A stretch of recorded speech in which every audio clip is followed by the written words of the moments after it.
في الماضي كنا نجتمع حول طاولة واحدة، نضحك، نتحدث، ونشارك تفاصيل يومنا بكل بساطة. كانت الوجوه قريبة والقلوب أقرب.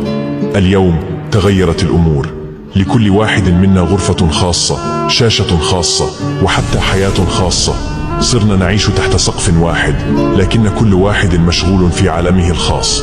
نتشارك الصور واللحظات على وسائل التواصل أكثر مما نتشاركها مع أهلنا.